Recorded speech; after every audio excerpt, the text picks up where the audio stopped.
Assalamualaikum warahmatullahi wabarakatuh. Selamat datang di channel Kang Slamet. Kali ini Kang Slamet akan menceritakan sebuah kisah yang berjudul Pagelaran Sewu Lelembut. Kalian diundang, kalian dihidangkan. Cerita ini adalah kisah kolaborasi dari Dioseta dan juga Queer Typing. Dan sebelum kita masuk ke ceritanya, buat kalian yang belum subscribe channel ini, tekan tombol subscribe-nya terlebih dahulu dan tekan tombol notifikasinya agar kalian tidak ketinggalan cerita seram lainnya dari Kang Slamet. Jangan lupa juga follow Instagram dan join WhatsApp grupnya juga. Gak usah berlama-lama lagi, langsung saja kita masuk ke ceritanya. Pagelaran Sewu Lelembut.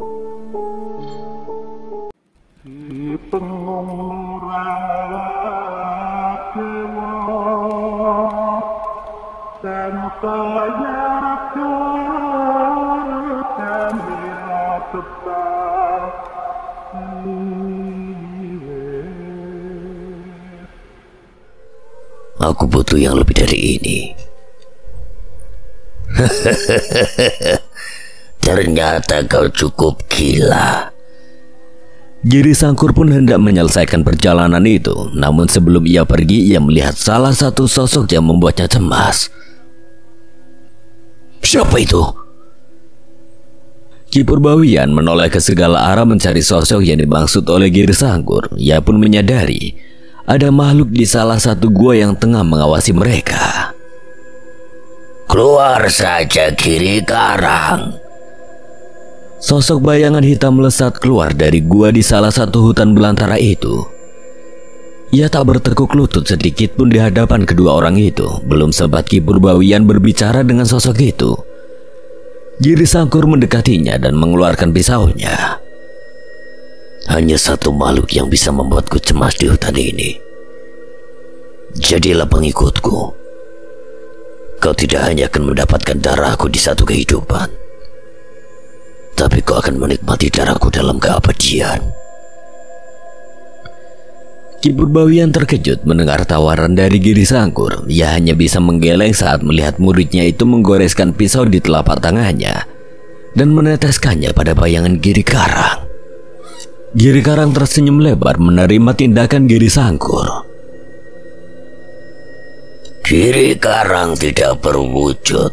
Ia adalah gelar. Manusia manapun yang kau tunjuk sebagai pemegang gelar Giri Karang akan mendapatkan kekuatan darinya.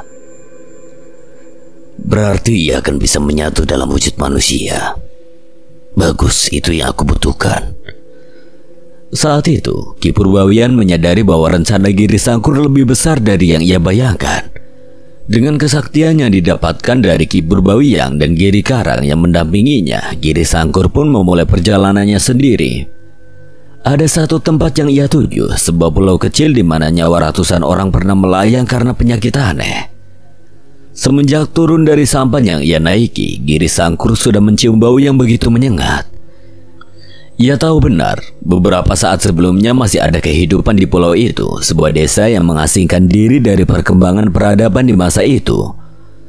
Penduduk desa itu melakukan sebuah kesalahan besar. Kepolosan dan kebodohannya membuat mereka membangkitkan makhluk terkutuk dari tanah itu. Dalam hitungan hari, kutukan itu menghabisi nyawa satu desa dengan mengerikan. Setelah kemunculan makhluk itu, leher warga desa mulai menghitam dan dalam satu malam kepala mereka akan terpisah dari tubuhnya. Giri Sangkur menyaksikan mayat-mayat yang terpisah dengan kepalanya.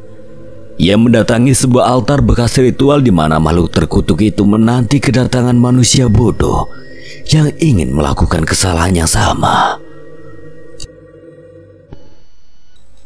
Kau tidak mundur sedikit pun bahkan setelah melihat mayat-mayat itu. Suara yang begitu gelap terdengar menyambut Giri Sangkur. Aku bisa memberimu lebih dari ini. Asap hitam pekat melayang mendekat ke arah Giri Sangkur. Perasaan kelam dan ketakutan mengelilingi dirinya. Namun ia bergeming, ambisinya mengalahkan rasa takutnya. Aku suka manusia sepertimu. Apa yang kau inginkan? Giri Sangkur sadar bahwa wujud itu bukanlah tubuh asli dari makhluk itu. Asap hitam pekat itu adalah wujud kesadaran dari makhluk yang dilaknat Tuhan yang menghuni neraka jahanam. Abadi, jadikan aku dan Nyai Gadis abadi. Akan kuberikan apapun syarat yang kau minta.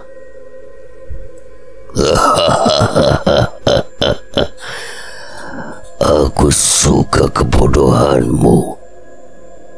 Aku lihat apa yang bisa kau berikan pada aku. Makhluk itu pun mengelilingi tubuh Giri Sangkur. Asap hitam itu merasuk ke dalam tubuh seorang manusia dan menyatukan kutukannya dalam setiap nafasnya. Kekuatan gelap itu pun menyatu dengan tubuh Giri Sangkur. Setelah selesai dengan semua ritual itu, Giri Sangkur berbalik. Ia melihat Giri Karang gemetar melihat wujudnya saat ini. Makhluk yang mengabdi pada Giri Sangkur itu tidak bisa membayangkan hal mengerikan apa yang akan dilakukan oleh manusia di hadapannya itu setelah ini. Di sebuah malam pertemuan sepasang kekasih itu terjadi lagi. Nyai Gadis merasakan perubahan yang terjadi pada Giri Sangkur. Penantianku tidak akan lama lagi, kan? Apa ada yang ingin kau sisakan? Katakan sebelum semua terlambat. Nyai Gadis menggeleng. Ia tidak membutuhkan siapapun lagi selain seseorang yang sedang menikmati tubuhnya itu. Purnama yang berwarna merah akan menjadi cahaya terindah yang menerangi pementasan terakhirmu. Berikan penampilan yang terbaik untuk mereka. Seperti katamu, kekasihku. Sebuah panggung berdiri dengan begitu megah di desa. Sebuah pementasan termegah yang pernah terjadi di desa itu. Demang Wiguna menatap panggung itu dengan bangga. Ia yakin para pengisi acara malam ini adalah yang terbaik dari yang pernah ada.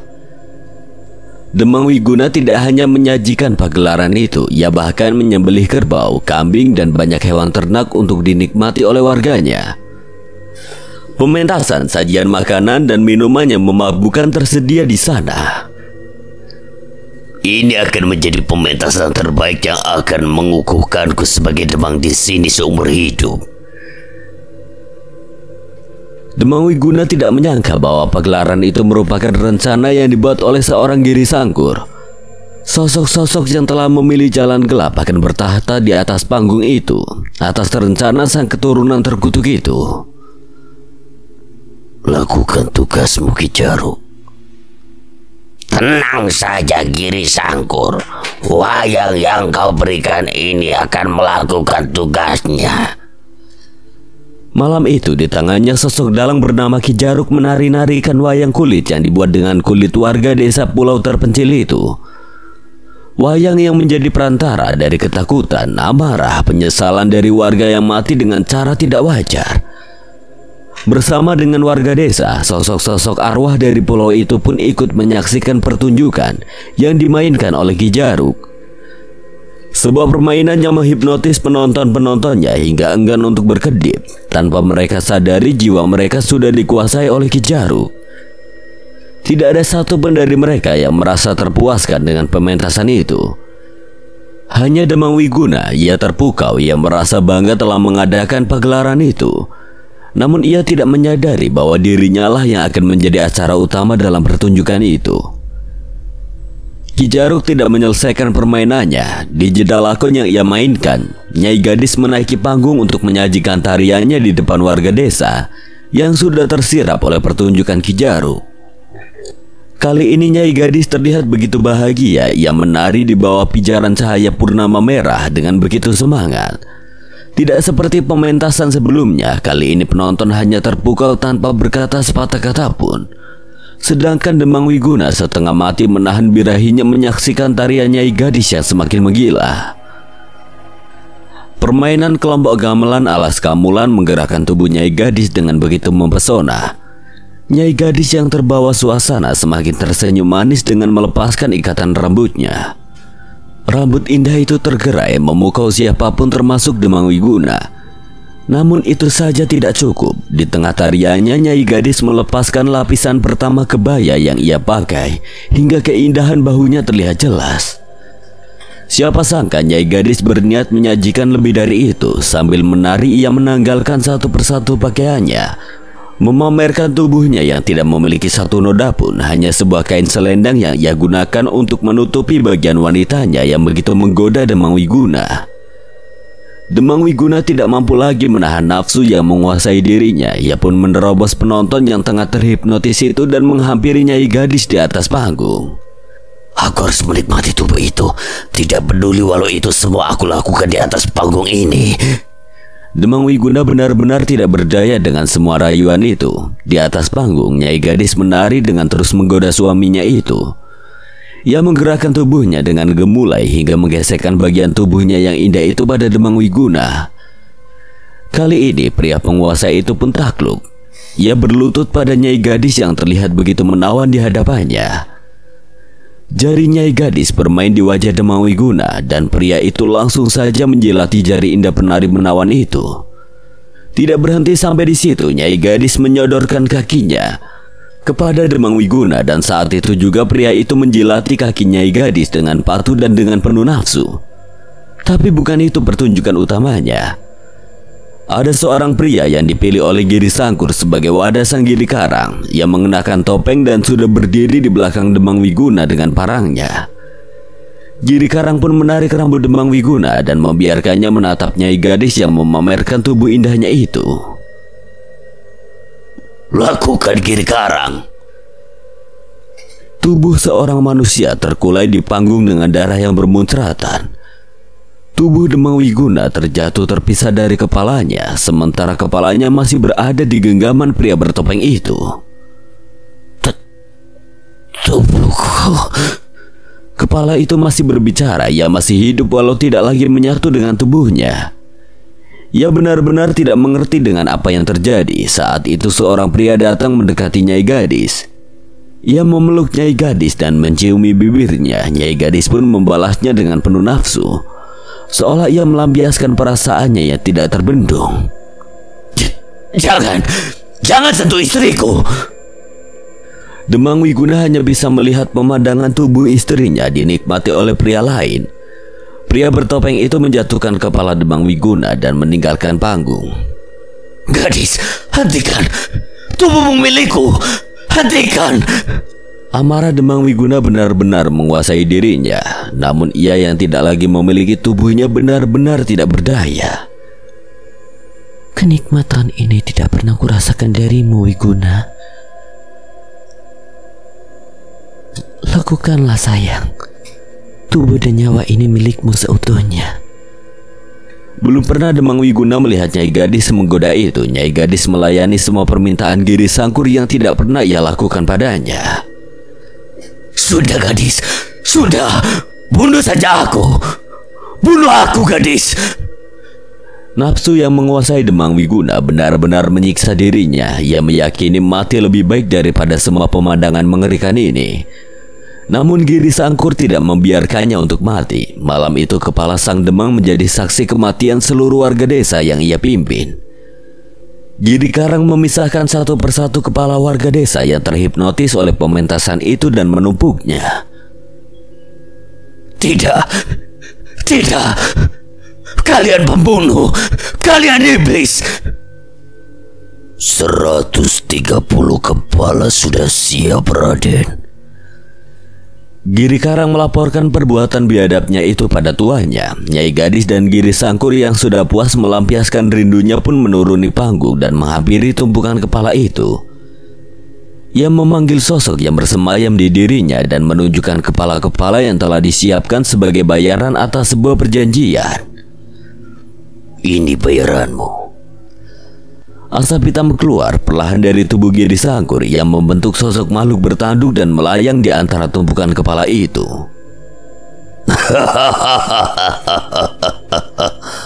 Kau cukup gila untuk seorang manusia. Manusia. Aku tidak membutuhkan tubuh manusia yang akan mati. Aku butuh tubuh yang bisa membuatku dan kekasihku abadi untuk selamanya. Ki Jaruk Giri Karang memilih untuk mundur saat melihat keberadaan sosok makhluk neraka itu. Mereka tahu dengan pasti bahwa mereka berada di taraf yang begitu jauh dari perjanjian yang akan dilakukan oleh Giri Sangkur. Pagelaran ini adalah perjanjian kita. Lakukan pagelaran yang mampu memuaskan hasrat ribuan setan-setan di tanah ini. Banjir darah, tumbukan mayat gemilang dosa. Semua harus tercipta di pagelaran itu. Semua itu harus kalian laksanakan 100 tahun sekali. Setiap bulan purnama bersinar dengan cahaya merah. Kalimat itu bahkan membuat Giri Karang dan Ki Jaruk merinding. Apa yang diminta oleh iblis itu bahkan di luar pemikiran mereka. Apa yang akan kau berikan? Kalian tidak akan mati dan menua sampai ada yang mampu membunuh kalian. Kau, tubuhmu akan abadi. Kematianmu hanya sesaat, namun saat menjelang purnama merah, jasadmu akan kembali bangkit. Aku ingin lebih dari itu. Semua tidak ada artinya jika kekasihku mati. Tubuh kekasihmu tidak pantas bangkit dari mayat. Ia akan mati dan terus bereinkarnasi dengan membawa semua perasaan dan ingatannya. Tubuhnya akan selalu baru di setiap kebangkitanmu. Bukan ini yang ku mau, iblis laknat. Buat tubuhnya abadi bersamaku. Itu yang kau janjikan. Mendengar balasan itu, iblis itu merubah perangainya. Sosoknya semakin gelap dan semakin besar dengan tekanan yang membuat mereka pucat. Apa yang kau katakan? Kali ini Nyai Gadis dan Giri Sangkur merasa nyawanya berada di ujung kematian. Mereka benar-benar takut dan takluk. Nyai Gadis memeluk tangan Giri Sangkur dengan gemetar. Giri Sangkur benar-benar merasakan ketakutan Nyai Gadis. Sudah masih dicukup. Giri Sangkur sadar ia bukan dalam posisi yang pantas untuk tawar-menawar. Ia tidak ingin semua yang sudah ia lakukan sia-sia begitu saja. Baik, ku terima perjanjian ini. Iblis itu pun tertawa. Ia mengukir sebuah goresan di dada Giri Sangkur dan menanamkan pusaka mutiara hitam di jiwa Nyai Gadis. Ratusan jiwa itu yang mati di desa itu pun berteriak dan meronta saat iblis itu mengambil jiwa mereka. Jiwa-jiwa warga yang selalu dimanjakan dengan nafsu itu harus menjadi budak iblis yang mengikat perjanjian dengan sosok Raden Giri Sangkur. Demang Wiguna tidak bisa menahan kewarasannya. Kepala tanpa tubuh itu tidak lagi memiliki pemikiran manusia dan berubah menjadi makhluk yang mengutuk dirinya sendiri.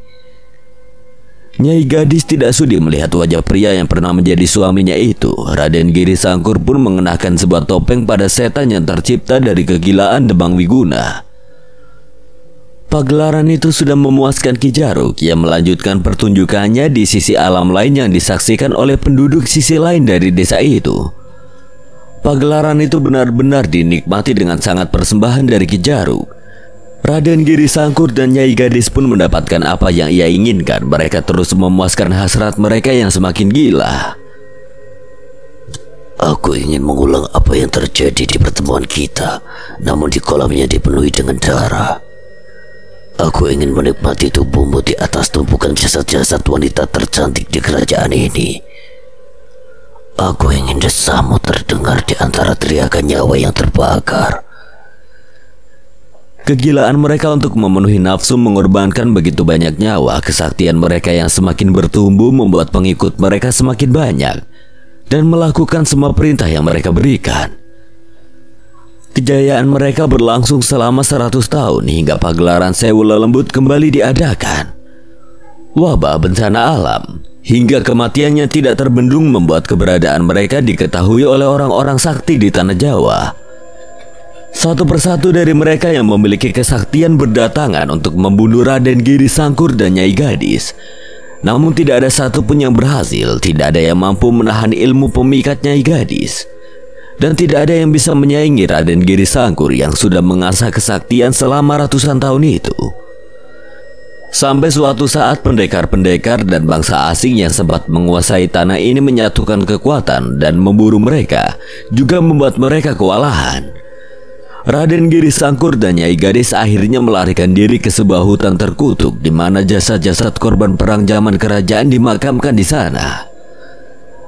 Tanpa mereka duga, kedatangan mereka dihadang oleh sosok roh yang menunggu hutan tersebut. Sosok kakek tua berambut putih yang mengasingkan dirinya dari dunia luar. Ilmu pemikat Nyai Gadis tidak bekerja padanya, dan kesaktian Raden Giri Sangkur belum mampu mengimbanginya. Kenyataannya roh itu bahkan tidak mampu menguasai dirinya sendiri. Di tengah gelapnya hutan itu, tubuh Raden Giri Sangkur dan Nyai Gadis hancur tercabik-cabik oleh sosok roh yang dikuasai oleh ajian Segoro Demit. Roh itu pun meninggalkan tubuh kedua makhluk yang bersiap menjemput kematiannya. Tidak terlalu buruk. Aku akan segera menemuimu di kehidupanmu berikutnya, Nyai.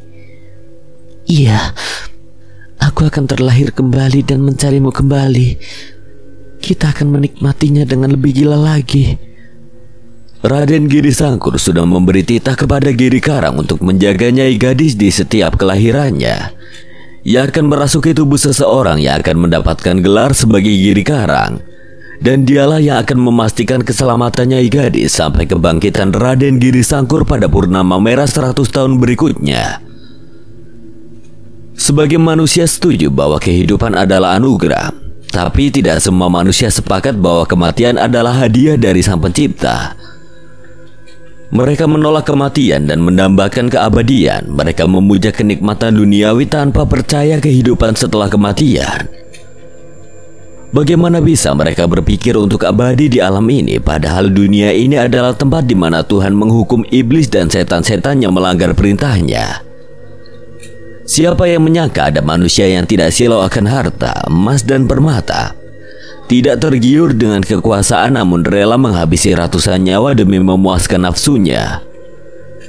Siapa sangka kesempurnaan yang diperoleh oleh seorang wanita tidak cukup untuk memuaskan dirinya. Dua tubuh terkutuk itu meregang nyawanya di sebuah hutan terkutuk, alas mayit. Sesuai yang dijanjikan, tubuh Raden Giri Sangkur akan bangkit dan ia akan mencari desa di mana manusia tidak mengenal penciptanya dan menghamba pada hawa nafsu. Sebuah desa yang akan menjadi penonton dari pementasan yang dinanti oleh ribuan makhluk tak kasat mata. Pagelaran Sewula Lembut. Suara irama gending gamelan mengiringi dengan meriah gerak-gerik seorang penari yang menghibur warga desa di keramaian malam itu. Siulan, teriakan hingga rayuan terdengar dari penonton yang terpesona dengan kemolekan bentuk tubuh sang penari. Nyai Gadis. Siapa warga desa yang tidak mengenal dirinya? Bahkan semua perempuan iri dengan kecantikannya dan bentuk tubuhnya. Setiap pria mengagumi senyum indah yang menggoda dan keindahan yang tidak tergambarkan yang terdapat pada dirinya. Ada seorang pria menyaksikan dari pinggir panggung seorang demang ternama yang beruntung dapat menikahi sosok perempuan tercantik di desa itu. Warga memanggil sosok terhormat itu dengan nama Demang Wiguna. Di sudut gelap itu ia memandang orang-orang yang hanya mampu berhayal untuk menyentuh istrinya di atas panggung itu. Sedangkan untuk dirinya, Nyai Gadis akan selalu siap untuk memuaskannya. Tepat beberapa saat setelah gending gamelan berhenti, Nyai Gadis turun dari panggung. Tak mampu menunggu lebih lama, Demang Wiguna menarik tubuh istrinya itu dan menciuminya dengan penuh nafsu. Nyai Gadis membalas ciuman itu hingga belakang panggung memiliki tontonan tersendiri untuk para pemain gamelan. Siapa sangka meskipun menjadi istri seorang demang terkaya di kerajaan, Nyai Gadis belum mendapatkan apa yang dia inginkan. Ia menjalin hubungan dengan seseorang yang berhasil merebut hatinya. Sosok bangsawan yang diasingkan oleh garis keturunannya, Raden Giri Sangkur. Sayangnya tidak mudah untuk seorang Giri Sangkur merebut Nyai Gadis dari sosok Demang Wiguna. Terlebih ambisinya jauh lebih besar. Ia tidak hanya ingin memiliki Nyai Gadis dalam satu kehidupan. Di tengah hubungan terlarang yang mereka lakukan, mereka merencanakan sebuah tragedi yang mengerikan saat purnama menerangi dengan cahaya berwarna merah. Sebuah pementasan besar-besaran diadakan. Raden Giri Sangkur memanggil sosok dalang yang terkenal di sana dan mempersiapkan pertunjukannya akan disesali oleh warga. Demang Wiguna menanti dengan sangat tarian dari istrinya itu. Ia sudah bersiap menghabiskan malam yang istimewa setelah menikmati tarian istrinya yang disaksikan ratusan orang di sana. Namun itu tidak pernah terjadi. Pagelaran itu memanggil ribuan lelembut untuk menyaksikannya. Satu persatu warga yang terhipnotis oleh pertunjukan itu harus meregang nyawa dan menjadi tumbal untuk Raden Giri Sangkur demi mendapatkan keabadiannya. Sebuah perjanjian terjadi di tanah yang sudah dibanjiri dengan darah warga satu desa. Sosok yang berasal dari api neraka memberkati Raden Giri Sangkur dengan tubuh yang tidak bisa mati dan menua. Saat dibunuh, ia akan kembali bangkit saat purnama merah kembali bersinar. Sedangkan Nyai Gadis akan terus bereinkarnasi dengan membawa perasaan cinta dan tubuh barunya yang selalu menawan. Demi semua keabadian semu itu, pagelaran sewa lelembut harus diadakan 100 tahun sekali. Ketika jasad Raden Giri Sangkur bangkit dan Nyai Gadis sudah bereinkarnasi. Kedatangan Widi membuat Cahyo tercengang. Ia tidak menyangka teman masa kecilnya itu akan muncul di tengah pertempuran gaib di hutan terlarang itu. Oh, foto Cahyo. Widi merasa risih ketika Cahyo memainkan telapak tangannya di depan mata Widi. Kowe kan wis ngerti dewe. Mataku sudah sembuh. Syukurlah, aku sempat ngira kesembuhan matamu cuma sementara. Syukurnya enggak, Cahyo. Bayangan bola api melayang beradu dengan tirai gaib yang dibuat oleh Danan. Reuninya masih lama. Terdengar suara perempuan yang melayang mendampingi Danan sambil melirik ke arah Cahyo. Wajah Cahyo seketika tersenyum kecut mengetahui Nyai Sendang Rangu membalas sindirannya. Untung cantik, kalau enggak. Kalau tidak apa? Nyi Sendang Rangu sedikit melotot. Walau memasang raut wajah seperti itu, Nyi Sendang Rangu tetap terlihat anggun di mata mereka berdua. Kalau enggak, aku ajak ke salon, Nyi. Panjul! Ya apa? Cahyo dan Widi membalas panggilan Danan secara bersamaan. Danan pun bingung untuk bereaksi. Namanya Panjul juga? Nama saya Widi, Mas. Cahyo ngambil nama Panjul dari saya. Danan mengingat-ingat cerita tentang nama itu walaupun belum pernah bertemu. Sepertinya Cahyo pernah sedikit bercerita tentang anak kecil buta bernama Widi yang pernah ia bantu bersama Pale. Awas, jangan diminta lagi nama itu. Udah terlanjur populer. Cahyo pun menjelaskan pada Danan bahwa Widi memiliki rencana. Ia menceritakan bahwa mereka pernah menghadapi gerombolan demit dengan memanfaatkan sebuah sendi gaib. Namanya Turonggo Mayit, pementasan kuda lumping yang dipersembahkan untuk penghuni alam lain. Mendengar penjelasan Widi, Danan semakin penasaran. Aku selalu penasaran untuk menyaksikan pementasan itu. Ada kekuatan gaib yang memancar dan menarik hati kami bangsa lelembut. Sayangnya hanya sedikit manusia yang bisa dan mau memainkannya. Nyi Sendang Rangu saat itu seolah membuat pementasan itu terdengar menjanjikan. Rencananya aku dan Widi akan memancing sebanyak mungkin setan-setan di hutan ini dengan Turonggo Mayit. Saat itu kalian, Gama dan Budi punya kesempatan untuk menghadapi Raden Giri Sangkur dan Nyai Gadis. Rencana Cahyo terdengar masuk akal, namun tetap saja Danan khawatir ketika Cahyo dan Widi harus berada di tengah kerumunan demit-demit leweng sasar. Aku akan mengawasi mereka. Danan cukup lega dan setuju akan keputusan Nyi Sendang Rangu. Bilang saja mau ikut nonton kan, Nyi? Tanpa memperdulikan keanggunannya, Nyi Sendang Rangu memukul begitu saja kepala Cahyo yang tidak berhenti meledeknya. Percayakan demit-demit ini pada kami. Danan pun kembali berpaling. Ia mulai harus memikirkan cara untuk mereka menghadapi kedua manusia terkutuk itu. Gama, apa rencanamu? Gama menggeleng sementara Budi masih memandangi pemandangan yang begitu mengerikan itu. Cahyo akan mencoba memancing perhatian seluruh demit di hutan ini dengan Turonggo Mayit. Mungkin kita bisa memanfaatkan itu untuk menghentikan pasangan terkutuk itu. Danan masih jijik melihat kedua makhluk itu saling memadu kasih di atas panggung. Kalau Cahyo sungguh mampu melakukan itu, mungkin aku dan Budi punya kesempatan untuk menghentikan Nyai Gadis. Benar, urusanku belum selesai dengan perempuan itu dan pengikutnya. Danan mengerti mengenai Nyai Gadis, Gama dan Budilah yang paham mengenai tipu muslihatnya. Kupercayakan Nyai Gadis pada kalian, kami akan mengurus Raden Giri Sangkur. Gama dan Budi sepakat. Terlihat gelang gengge sudah tergenggam di tangan Gama dan sebuah belati tua sudah tergenggam di tangan Budi. Danan yakin bahwa mereka berdua akan mengerahkan segalanya dalam pertempuran ini. Guntur, Dirga! Serahkan debit-debit itu pada Cahyo. Kita urus dalang dari semua kekacauan ini.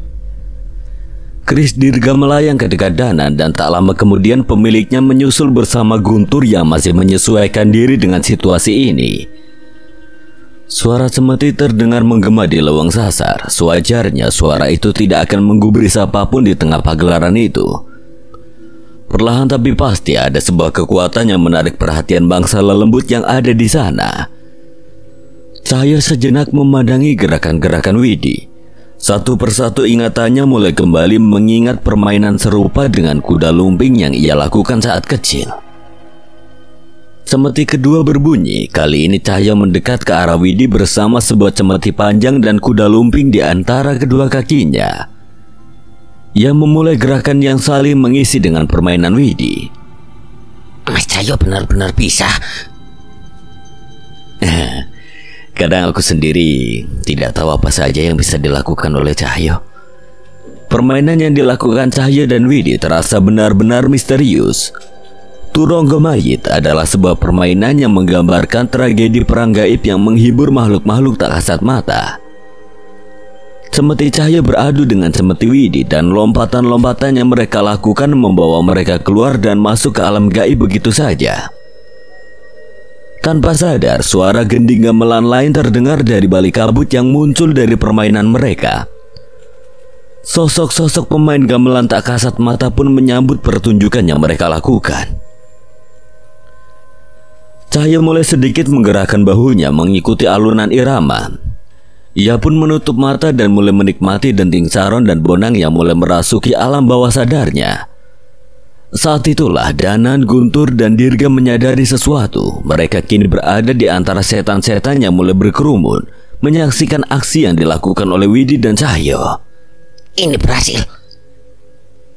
Ya pasti berhasil. Dan aku punya kejutan lain untukmu. Ada sosok yang mendekat ke arah mereka dari balik kabut. Setiap purnama merah kami selalu ada di sana, di hutan jati belakang rumahmu. Tapi mengapa kalian malah berada di tempat ini? Samar-samar Cahyo mengenali suara itu. Ia tidak terlalu mengingatnya, namun saat semakin dekat, beberapa nama terucap dari mulutnya. Hamid, Nuri, Muri. Cahyo tidak menyangka sosok roh yang dulu pernah menjebaknya di alam gaib muncul kembali di hadapannya, lengkap dengan perlengkapan pementasan Turonggo Mayit. Kalian bersedia membantu kami? Justru kami yang akan marah jika kalian tidak mengajak kami di pementasan semeriah ini. Cahyo tertawa. Ia tidak pernah menyangka lewang sasar akan menjadi tempat di mana mereka berkumpul kembali dalam situasi seperti ini. Semua begitu berbeda, waktu, umur hingga tempat mereka saat ini. Hanya ada satu kesamaan dengan pementasan yang mereka lakukan saat kecil dulu. Purnama yang berwarna merah. Gama dan Budi sudah memulai pertarungannya dengan sosok bernama Giri Karang. Sosok yang ditugaskan oleh Raden Giri Sangkur untuk melindungi kekasihnya di setiap kehidupan. Sementara Raden Giri Sangkur melangkah dengan geram menyaksikan pagelaran terkutuknya tidak semeriah sebelumnya. Apa yang lebih menarik dari pementasan Jarang? Tanpa keberadaan Asa, mayat-mayat yang menarilah yang menjadi penghibur makhluk-makhluk yang berkumpul di sana. Mereka menjelati darah busuk yang menetes dari mayat itu dan menikmati jasad yang selesai melakukan tugasnya. Memangnya apa bagusnya tarian makhluk yang tidak mempunyai nyawa itu? Dirga mengarahkan kerisnya ke arah Raden Giri Sangkur. Danan tidak tinggal diam. Keris Raga Sukma ikut melesat menemani keris Dasa Sukma Dirga. Seperti yang mereka duga, keris yang melesat begitu cepat itu tidak mampu mengenai sosok yang pernah hidup ratusan tahun lalu. Rokok geni pangurip sukma. Sebuah ajian dibacakan oleh Raden Giri Sangkur. Di saat yang bersamaan, kekuatan aneh mulai mengelilingi tubuhnya dan membakar setiap bagian dari tubuh itu. Apa yang terjadi? Api. Tubuhnya diselimuti api. Dirga mencoba menebak, namun apa yang dilakukan oleh Raden Giri Sangkur lebih dari itu. Pak Le yang telah menyelesaikan persiapannya tiba-tiba muncul di tengah-tengah mereka. Sial, dia sudah mencapai tahap itu. Sebagai pengguna ilmu api, Pak Le mengenali apa yang dilakukan oleh Raden Giri Sangkur. Apa Pak Le? Itu apa? Danan semakin cemas ketika serangan keris mereka berdua hanya menembus tubuh Raden Giri Sangkur tanpa melukainya. Ia tidak menyelimuti tubuhnya dengan api. Ia merubah seluruh tubuhnya menjadi api. Itu adalah ilmu yang hanya bisa dipelajari setelah mengalami 100 kehidupan. Melawan api. Danan tidak menyangka bahwa ia akan berhadapan dengan sosok Raden Giri Sangkur yang seperti itu. Banaspati, Buto Geni, bukankah itu sama saja seperti mereka? Jangan bandingkan api dari lilin kecil dengan lahar dari gunung Merapi, Danan. Ucapan Pak Le saat itu benar-benar memberi gambaran pada Danan tentang separah apa masalah yang mereka hadapi. Danan memanggil kerisnya dan maju sendiri menghadapi Raden Giri Sangkur yang merubah wujudnya menjadi kobaran api. Jangan gegabah, Danan. Danan mencoba mengadu kilatan putih dari kerisnya dengan tubuh yang tidak mampu dikuasai oleh ketajaman keris Raga Sukma dan keris Dasa Sukma itu. Satu dari sekian serangan Danan berhasil menggores tubuh api itu. Kilatan putih dari keris Sukma Geni menggores tubuh membara Raden Giri Sangkur. Berhasil. Danan memberi isyarat pada Pak Le bahwa tubuh api itu masih dapat terluka dengan serangan gaib. Apa yang kalian banggakan? Raden Giri Sangkur tubuhnya segera pulih sesaat setelah dilukai oleh Danan. Seolah ingin membuat Danan putus asa, Raden Giri Sangkur hanya berdiam menerima semua serangan keris Raga Sukma yang sudah diselimuti oleh cahaya kilatan putih. Danan tidak menyia-nyiakan kesempatan itu dan terus menebaskan kerisnya di tubuh Raden Giri Sangkur. Dan Raden Giri Sangkur tidak membalasnya sama sekali. Danan kelelahan setelah semua tenaganya terkuras dalam serangan itu. Dan saat ia menatap Raden Giri Sangkur, ia mulai gemetar. Gila. Tidak mungkin. Danan tidak percaya dengan serangan-serangan yang menghabiskan seluruh tenaganya itu tidak berarti apa-apa pada Raden Giri Sangkur. Setiap luka yang ia berikan kembali menutup layaknya kobaran api yang terus membara. Sudah sadar perbedaan kekuatan kita? Perlu 100 kehidupan lagi bagimu untuk menyaingi aku. Melihat Danan yang kewalahan, Guntur dan Dirga mengambil alih posisi Danan. Guntur mengikat erat tasbih di tangan kanannya sambil membaca sebuah ajian. Sebuah pukulan menghantam dengan begitu keras, bukan ke tubuh Raden Giri Sangkur, tapi ke tanah tempat dia berdiri yang seketika menggoyangkan keseimbangan tubuhnya. Dengan sigap Dirga mengambil kesempatan itu untuk memanggil pecahan sukma dari keris Dasa Sukma untuk menyerang Raden Giri Sangkur.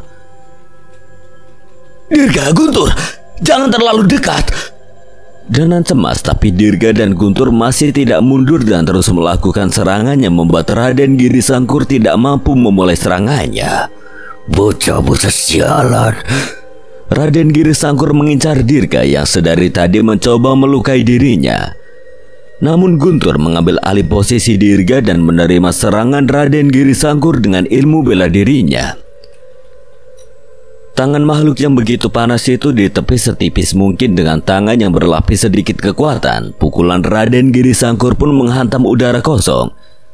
Sementara Dirga kembali membangun serangannya lagi. Danan tertegun, ia tidak menyangka kedua pemuda yang baru tumbuh itu bisa menghadapi serangan dari makhluk yang tidak lagi berwujud manusia itu. Kami tahu Mas Danan pasti bisa menemukan cara mengalahkannya. Sementara itu, serahkan Raden Giri Sangkur pada kami. Kalian benar-benar menghinaku. Sang Raden Giri Sangkur benar-benar kesal dengan ucapan Guntur. Ia tidak terima jika menganggap dua pemuda yang dianggap masih hijau itu bisa menandinginya. Sebutan mayat lebih cocok untuk kalian. Raden Giri Sangkur semakin membara hingga serangannya menciptakan api yang mengincar Guntur dan Dirga. Tapi sebelum hal itu terjadi, tiba-tiba Guntur dan Dirga menghilang. Mereka muncul tepat di atas Raden Giri Sangkur dan menjatuhkan serangan secara bersamaan. Kau yang meremehkan mereka, kakek tua. Ucap Jagat yang dari jauh mengatur strategi untuk menghindarkan Guntur dan Dirga dari serangan Raden Giri Sangkur. Sekarang! Guntur menghantamkan pukulannya bersamaan dengan Dirga yang menghujamkan kerisnya. Tebasan Dirga dan pukulan Guntur berhasil mengenai tubuh yang seharusnya tidak dapat dilukai itu. Kekuatan Sukma Dirga menyelimuti bela keris Dasa Sukma. Ajian dan tasbih Guntur menciptakan kekuatannya, membuatnya mampu menyentuh api yang diciptakan dari kekuatan gelap itu. Bagaimana mungkin tubuhku terbuat dari api? Bagaimana mungkin kalian bisa menyerangku? Iblis, setan, jin, mereka semua terbuat dari api. Itu bukan berarti api neraka tidak akan menyakitkan untuk mereka. Jika Tuhan berkehendak, api pun akan sangat menyakitkan untuk mereka yang juga terbuat dari api. Pertarungan sengit pun terjadi ketika serangan-serangan Guntur dan Dirga berpadu dengan kemampuan Jagat yang menciptakan celah untuk serangan mereka. Namun mereka sadar bahwa strategi mereka tidak akan berlangsung lama. Danan benar-benar gelisah. Ia memandang Cahyo dan Widi yang melakukan sebuah pementasan di tengah-tengah ribuan lelembut yang kini mengelilinginya. Gama dan Budi juga tengah mati-matian menghadapi Giri Karang dan Nyai Gadis yang tidak bisa diremehkan. Guntur, Dirga dan Jagat setengah mati menghadapi Raden Giri Sangkur. Ia pun menyadari Pak Lek sedang mempersiapkan sesuatu dengan keris Sukma Geninya. Apa yang harus kami lakukan untuk menghadapi seorang makhluk abadi? Tenang, Danan. Kau yang paling mengerti tentang semua ini di antara kita. Danan terus berpikir. Ia menyadari bahwa Pak Lek sedang mempersiapkan sesuatu, dan sampai Pak Lek siap, ia harus bisa mengendalikan situasi ini. Kalian tidak bisa berbuat apa-apa. Pementasan darah akan dimulai kembali dan ribuan nyawa akan melayang menjadi tumpal untuk kami.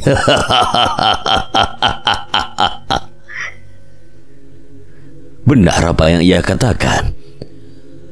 Suara gamelan dari panggung kini semakin keras dan beradu dengan suara gamelan gaib yang mengiringi turun mayit. Sudah, aku hanya ingin mati. Jangan gunakan mayat kami. Mayat-mayat yang bergelimpangan di panggung merintih. Mereka meneriakkan penderitaan yang mereka alami. Perjanjian sudah kalian lakukan. Kenikmatan sudah kalian nikmati semasa hidup. Mayat dan jiwa kalian adalah bayarannya.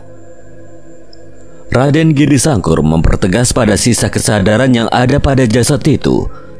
Mayat-mayat itu bukan mayat biasa. Mereka adalah para penganut kepercayaan sesat mengikat perjanjian pada Raden Giri Sangkur. Semasa hidup mereka memuja Raden Giri Sangkur dan menerima kesaktiannya untuk mendapatkan apa yang mereka inginkan. Sebelum kebangkitannya, kesaktian Raden Giri Sangkur menjadi berbagai ilmu pengasihan, santet, pemikat hingga pemancing kekayaan. Tak ada yang gagal selama mereka berjanji setia dan bersumpah memberikan jiwa dan raganya untuk sang Raden. Ketika Raden Giri Sangkur bangkit, saatnya ia menuntut apa yang menjadi haknya. Kematian bagi mereka hanyalah permulaan. Jasadnya tidak akan dibiarkan membusuk seutuhnya dan jiwanya terkunci di dalamnya. Mereka tak mendapatkan tempat di alam ini maupun di akhirat. Tubuh yang sudah menikmati dosa-dosa besar di alam manusia itu akan terus menambah dosa mereka setiap kematian datang karena pementasan darah yang menggunakan mayat-mayat mereka. Mereka akan terus merasakan rasa sakit dari setiap binatang-binatang kecil yang menggerogoti tubuhnya. Dari luka yang mulai membusuk dan dari jiwa yang dikuasai oleh setan suruhan Raden Giri Sangkur. Sekali lagi pementasan terkutuk itu terjadi di Leweng Sasar dengan lebih banyak mayat yang ambil andil. Namun Turonggo Mayit terlalu menarik perhatian ribuan lelembut di sana hingga mereka tidak melirik lagi pada pementasan darang itu. Kalau kalian lebih tertarik dengan mainan bocah-bocah itu, aku akan mencari penontonku sendiri dari roh manusia yang akan mati di sekitar hutan ini.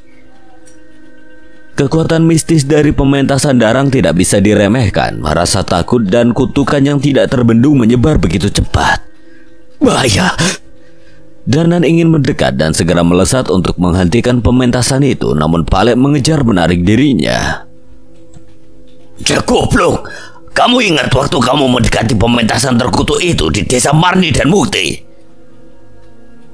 Beruntung Palek tepat waktu, hampir saja Danan terpengaruh atas pengaruh dari pementasan itu. Tapi di tengah kekhawatirannya, tiba-tiba seseorang terlihat melangkah mendekat ke pementasan darang itu.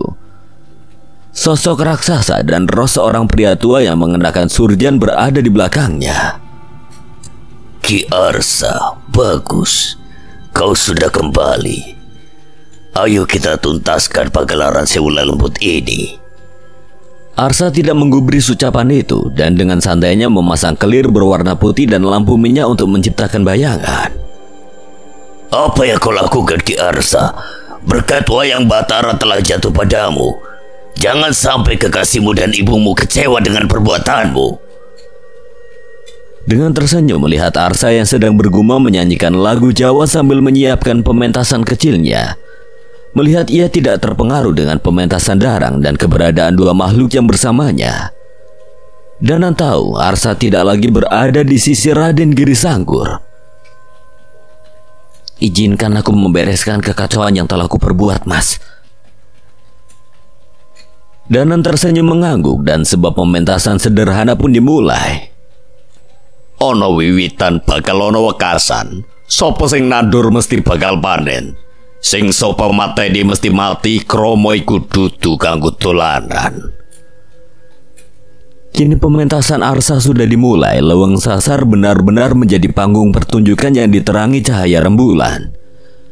Pementasan Arsa benar-benar sederhana. Tidak ada yang menyaksikannya selain kedua roh yang datang bersamanya. Tapi pemandangan itu hanya berlangsung sementara. Serangga hutan mulai mendekat. Perlahan seekor tupai mendekat malu-malu menyaksikan pementasan Arsa. Arsa tetap tidak peduli dengan siapa menontonnya. Ia asik sendiri dengan wayang tua yang sudah lapuk di kedua tangannya. Sederhana namun Leweng Sasar menyukainya. Kiwardi, jangan pergi sebelum pementasanku selesai ya. Ia merasa bahwa setelah kematian Kiwardi, ia merasa sosok itu masih berada di dekatnya. Burung-burung hingga hewan malam tiba-tiba berkumpul menyaksikan pementasan Arsa. Mereka adalah perwujudan roh-roh pelindung hutan ini. Danan tidak sepenuhnya mengerti, tapi saat melihat kutukan dari pementasan darang tertahan oleh pementasan wayang Arsa, Danan mulai paham. Di tengah keramaian Leweng Sasar, samar-samar terdengar banyak suara langkah kaki yang mendekat dengan terburu-buru. Mereka menghampiri pementasan kecil Arsa yang sudah setengah jalan, namun ada satu orang yang berpisah dan mendekat ke arah Danan. Sudah saatnya kita ambil alih pementasan ini, Mas. Suara itu. Seketika suara-suara ramai di hutan itu teralihkan oleh suara seorang wanita yang menghampirinya. Naya. Seorang wanita berparas ayu dengan kebaya sinden itu muncul di hadapan Danan. Ngapain kamu di sini? Bahaya, Naya. Pementasan adalah keahlian kami, Mas. Mas Danan tidak perlu khawatir. Pementasan wayang Ki Darubaya dan Nyai Suratmi sudah dimulai di desa Abah. Wabah dan segala kutukan itu akan tertahan selama pementasan itu terus berjalan. Danan tahu benar bahwa pementasan Ki Darubaya sangat bisa diandalkan untuk mengusir bala dan bencana yang berhubungan dengan kutukan dan entitas gaib. Terlebih tembang sinden ibunya sangat dicintai danyang-danyang di tanah ini. Sosok setan-setan yang menonton Turonggo Mayit pun mulai berkurang. Danan berkesimpulan bahwa mereka mulai menyadari pementasan yang berada di luar sana dan menghampirinya. Sepertinya kami harus bergabung dengan kawan-kawanmu di sana.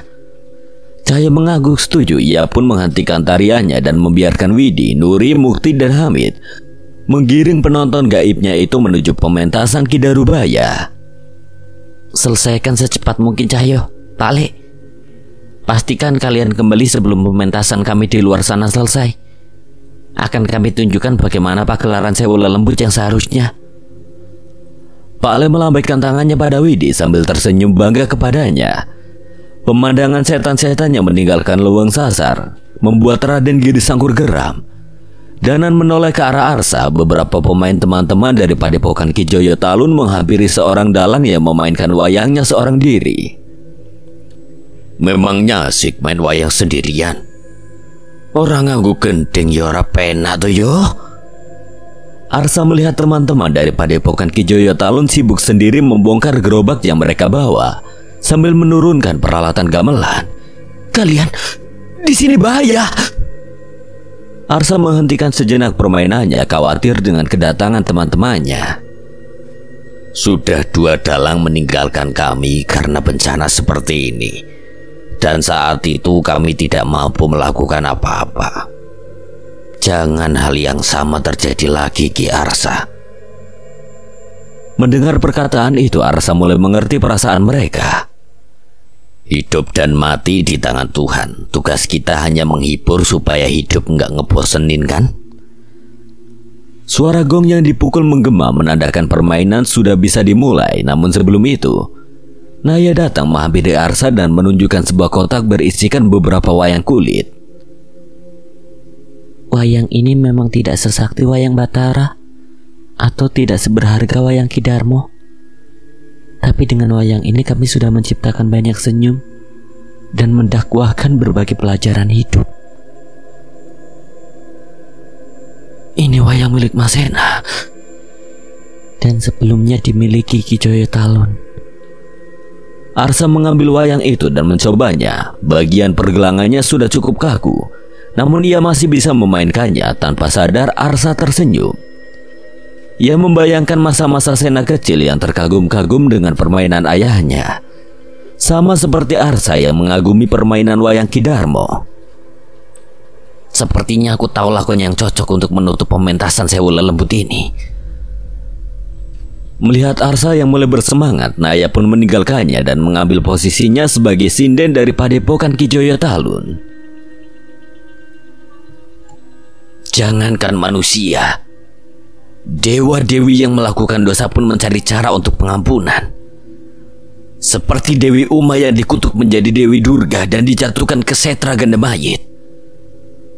Manusia yang bergelimang dosa akan jatuh ke tempat yang dilaknat. Inilah kisah bagaimana Sadewa meruat sang Dewi Durga, penguasa Setra Ganda Mayit. Lakon sudah malah. Suara tembang yang dilantunkan Naya membuka pementasan Padepokan Ki Joyo Talun berhadapan dengan pementasan darang di mana mayat manusia dimainkan seperti wayang. Tekanan kekuatan dari pementasan darang membuat para pemain Padepokan Ki Joyo Talun sulit mempertahankan kesadarannya dan tertarik untuk menyaksikan pementasan terkutuk itu. Namun saat dodokan, kecerekan, dan keprak Arsa berbunyi, seluruh pemain karawitan dan sinden mendapatkan kesadarannya kembali. 2 gending saling beradu, 2 panggung saling menantang, satu memancing manusia ke dalam dosa, satu lagi mengingatkan siapapun untuk bertobat. Raden Giri Sangkur yang melihat hal itu ingin segera menghampiri pementasan Arsa dan memporak-porandakannya. Namun ia masih terhalang oleh serangan-serangan Guntur dan Dirga yang masih terus memaksakan diri. Sekarang giliran kita, Nan. Danan mengerti. Ia pun menoleh ke arah Pale dan melihat ada 3 kobaran api kecil melayang di hadapannya. Sepertinya ini adalah rencana Pale. Jika bisa menyatukan ketiga api ini, mungkin kita bisa menandingi Rogo Geni Raden Giri Sangkur. Tapi Pale tidak bisa melakukannya sendiri. Danan dan Cahyo melihat 3 api dengan warna yang berbeda. Api putih Sukma Geni, api merah Geni Baraloka, dan api hitam Geni Jiwa dari Bila Hitam Keris Sukma Geni. Dana dan Cahyo menyadari bahwa api itu tidak bisa dikendalikan dengan sembarangan, terutama geni jiwa yang begitu agresif dan tidak terkendalikan. Aku sudah pernah mencoba mengendalikan geni Baraloka, Pale, tapi geni jiwa... Biarkan aku saja. Jangan ngawur, Jol. Pale menoleh pada Cahyo. Ia sadar mau tidak mau ia harus menyerahkan api hitam itu pada salah satu dari mereka. Kudalini, api dalam jiwa kalian harus lebih kuat dari api-api ini untuk mengendalikannya. Tubuh dan jiwa kalian harus mampu mempertahankan diri dari panasnya api-api ini. Ada Wanasura bersamaku, Pale. Resiko api hitam ini akan lebih kecil jika aku yang membawanya. Lagi pula Danan lebih mahir mengendalikan geni Baraloka. Danan tidak dapat menampik bahwa perkataan Cahyo ada benarnya, tetapi tetap saja ia khawatir akan bahaya api hitam itu. Sedangkan sukma geni terikat dengan darah Pale, tidak ada yang mampu menyalakannya selain Pale sendiri.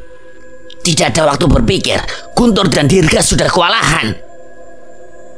Mereka pun bertaruh. Danan menyimpan keris raga sukmanya dan Cahyo berkomunikasi dengan Wanasura untuk bersiap.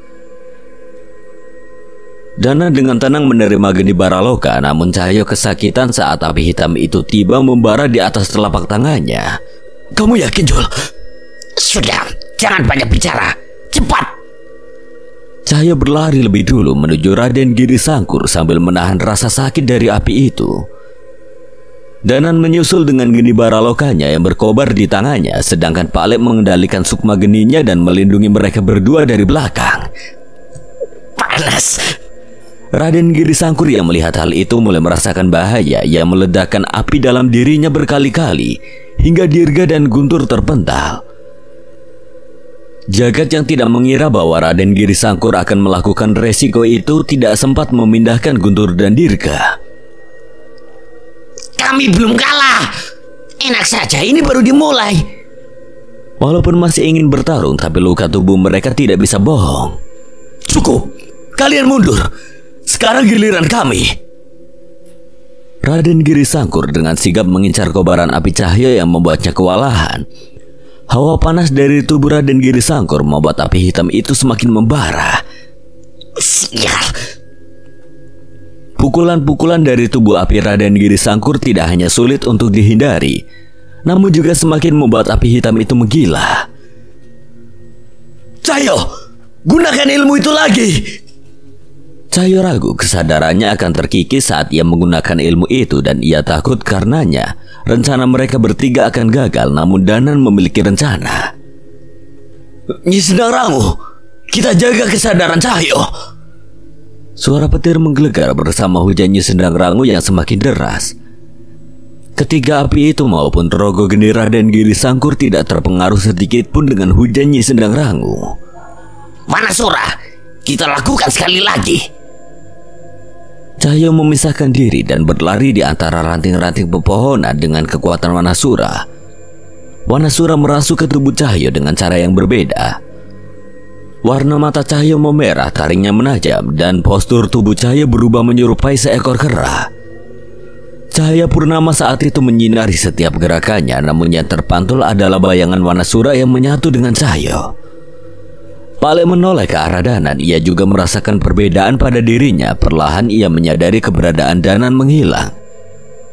Danan melepaskan semua rasa duniawinya dan membawa jiwanya ke batas kesadaran. Bocah-bocah edan. Pale tidak menyangka melihat perubahan kedua anak didiknya itu. Raden Giri Sangkur tidak mampu menyentuh tubuh Cahyo yang bergerak begitu cepat, sementara bayangan Wanasura terus mengincar Raden Giri Sangkur. Mencari kemungkinan lain, Giri Sangkur pun memilih untuk mengincar Pale. Dengan cepat ia mengobarkan apinya dan menghampiri Pale. Pale, hati-hati! Namun Pale tidak menghindar. Ia membiarkan kobaran api Raden Giri Sangkur mendekat padanya. Sebelum mereka bertabrakan, Pale telah membacakan ajian pada keris sukma geni dan melemparkannya ke tanah. Siapa yang mengira api dari rogo geni Giri Sangkur terhisap ke dalam bilah hitam yang sedang tidak dihuni oleh api hitam geni jiwa. Apa yang kau lakukan? Sekarang! Keberadaan Danan tiba-tiba muncul di belakang Raden Giri Sangkur. Ia menanamkan geni baraloka dari belakang tubuhnya, sementara sukma geni tertanam langsung ke dada Raden Giri Sangkur. Cahaya melesat ke atas dan membanting dirinya untuk melepaskan api terakhir ke atas tubuh Raden Giri Sangkur. Aku tidak selemah itu. Tanpa diduga, Raden Giri Sangkur menangkap tangan Cahyo dan membakarnya hingga melepuh.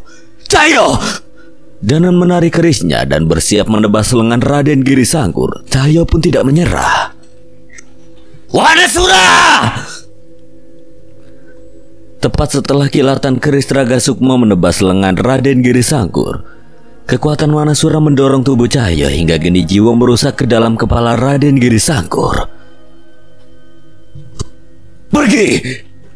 Danan dan Cahyo segera menjauh dari sosok Raden Giri Sangkur yang mulai terlihat aneh.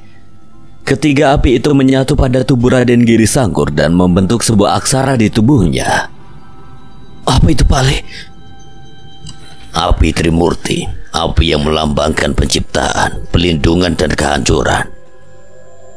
Pale baru menyadari alasan Mbah Jiwo memberikan kekuatan api hitam itu pada Pale. Rupanya itu geni jiwa melengkapi karomah kedua api yang sudah dimiliki Pale.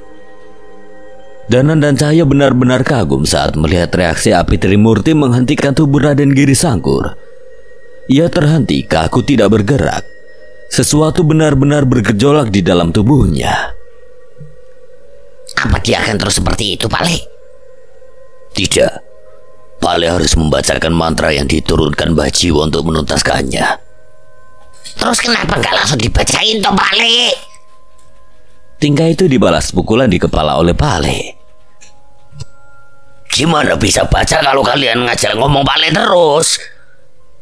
Mendengar itu, Danan dan Cahyo pun mundur menjauh dari Pale. Saat itulah mantra yang sama seperti yang digunakan untuk mengaktifkan api hitam dari keris sukma geni dibacakan.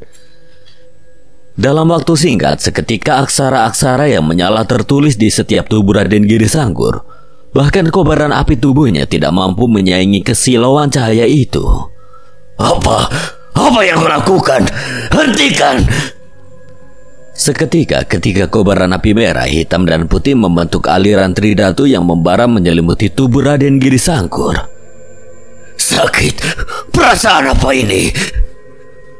Hentikan! Di setiap kobaran api itu, Raden Giri Sangkur merasakan siklus kehancuran, kebangkitan, dan kehidupan yang menyakitkan setiap detiknya.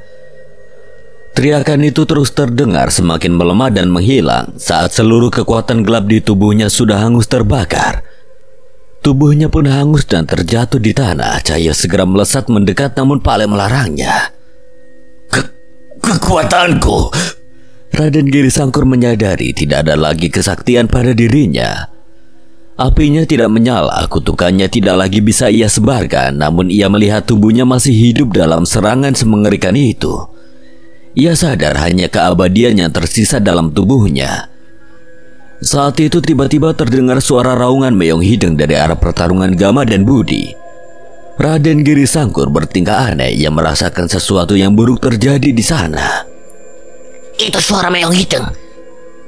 Benar. Apa itu artinya Gama dan Budi telah menyelesaikan pertarungannya? Melihat Raden Giri Sangkur memaksa tubuhnya untuk berlari ke arah suara itu, Danan dan Cahyo pun tidak tinggal diam. Ia mengikuti Raden Giri Sangkur mencegah sesuatu hal buruk yang terjadi lagi. Tapi sebelum sampai ke sana, tiba-tiba sebuah benda jatuh ke hadapan Raden Giri Sangkur. Kepala. Raden Giri Sangkur menatap kepala itu dan mendapati itu adalah kepala Nyai Gadis. Danan dan Cahyo berhenti dan menjaga jarak. Gadis? Tidak mungkin. Apa yang mereka lakukan padamu? Tidak apa. Mereinkarnasilah dan kita akan bertemu kembali pada purnama merah 100 tahun lagi. Ia pun menatap kepala itu, membelai rambutnya dan menghantarkan kematian Nyai Gadis dengan ciuman di bibirnya. Cahyo dan Danan hanya tertegun menatap pemandangan mengerikan di mana sosok manusia yang sudah hangus terbakar itu menciumi kepala buntung seorang perempuan cantik. Namun Raden Giri Sangkur menyadari sesuatu yang meraba bagian kepala Nyai Gadis. Ia mencari lambang perwujudan mutiara hitam yang menjadi pertanda bahwa Nyai Gadis akan bereinkarnasi kembali, tapi ia tidak menemukannya. Kali ini ia benar-benar cemas. Berkali-kali ia mencari lambang yang selalu ada di setiap reinkarnasinya Gadis tidak lagi ia temukan. Tidak, jangan Nyai, tidak mungkin. Saat itu raut wajah Raden Giri Sangkur benar-benar dipenuhi amarah. Ia pun memutuskan untuk menarik kembali jiwa sosok yang ia utus untuk melindungi Nyai Gadis. Dan kenyataan mengerikan membuat sosok abadi itu semakin murka. Amarahnya itu membangkitkan kekuatan besar yang ia pendam di leweng sasar. Terkutuk kau Giri Karang,